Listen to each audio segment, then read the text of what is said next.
thing about Badlands is there's so many different layering options, from Nexus skin to outer layers. But what I wanted to talk about, because we are in the Elk Mountains, we are in fact right in a transition area. We almost killed a bull about 20 minutes ago, so I thought it was the perfect time to bring it up and talk about what works for me.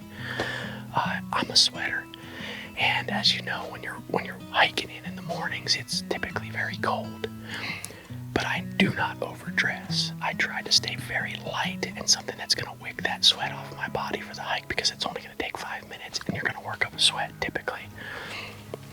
So for me, I'm starting off with the Pecora lightweight merino wool. That's going next to skin. It's going to wick all that moisture off of my body. And on top of it, I'm doing the Algus long sleeve.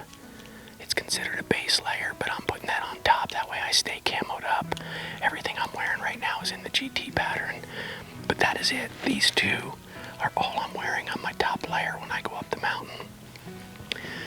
Now, if we get caught in a situation where we get into them quickly, that's what I'm wearing. I don't have any time to put on more, but if I make it to the top or wherever our initial destination is, I personally am immediately changing, getting right down to skin, getting those 2 layers off and in my pack. I'll dry them off later, hang them from a tree.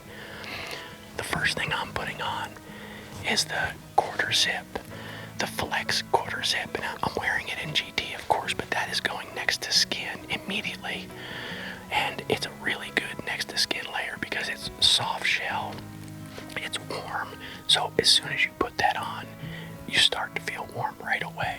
But I'm not stopping there. Again, I want to layer up a little bit, get warm, but not overly warm. The next piece I'm putting on is the Stealth hoodie. Super lightweight, but now it's giving me a hood and a face mask over top of my Flex. Depending on the weather conditions, I may stop there and I may go hunting. But if it's cold enough and I want more, I'm going to 1 or 2 more pieces next. When I'm bow hunting, I like to keep my arms. I don't like to bulk up my arms with clothing. So the packable puffy vest that Badlands makes is a great layer to put on next. It doesn't take up a lot of room in your pack, and it's going to keep your core super warm. Or you can go with the Rise Pro vest.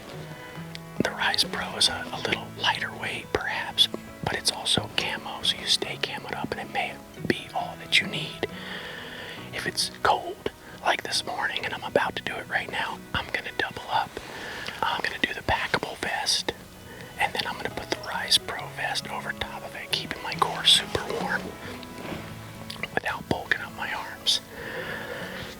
Lastly, this is only in those extreme cold conditions, I'm going to add a draw hoodie, or maybe even the Rise Pro hoodie, just to keep extra warm and have extra warmth around my neck and head for a hood. So do not overdress, do not overheat, and just always know when you're in the mountains, it's all about layers, and Badlands makes them. So that's my system